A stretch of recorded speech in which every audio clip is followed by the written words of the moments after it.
Jake's hand was on the gun as if it had been placed there versus gripping the gun. And there was evidence where he was laying on his bed that showed that the scene had been manipulated.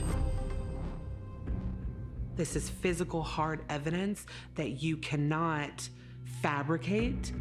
There was no gunshot residue test done on his hands, no toxicology, and certainly no autopsy.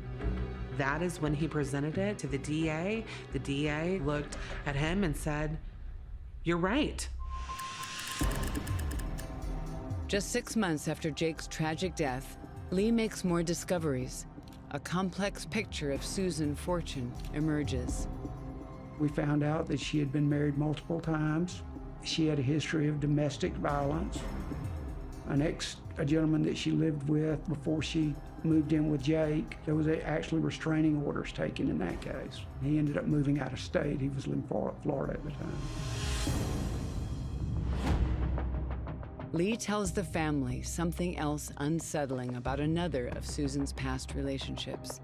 It all ended as a result of the person that she was with being strangled financially. Rachel reviews her father's accounts. Hundreds and thousands of dollars that was being wired from his account to her account. You know, like all this money that is just, I mean, it was unbelievable. I was floored. He had no idea what his financial situation was, that she was all but bankrupting him. The district attorney approves a warrant for Susan's arrest.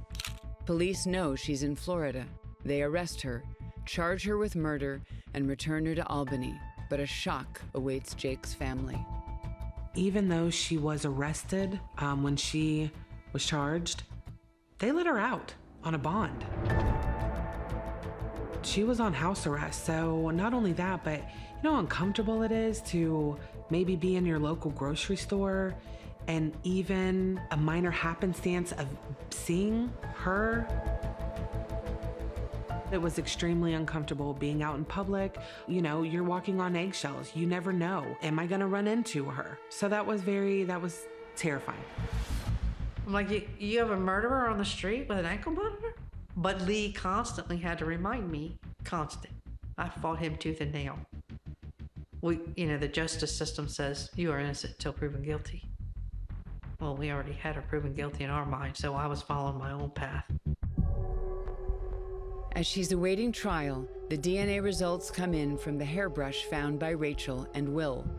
The findings finally expose the truth behind Jake's illnesses. And the hair was sent to a lab and determined there were all manner of poisons in there. All these voluminous amounts of poisoning, arsenic, insecticide, antifreeze. Antifreeze has been identified in recent times as a poison of choice. It actually has a sweet taste, and it can be used in desserts or drinks. They said that there was so much poison in my dad's system, it was almost like his body would have to be submerged for 3 days straight because the volumes were so significantly high. Which makes sense now because he was so ill. I could only imagine the pain he was in.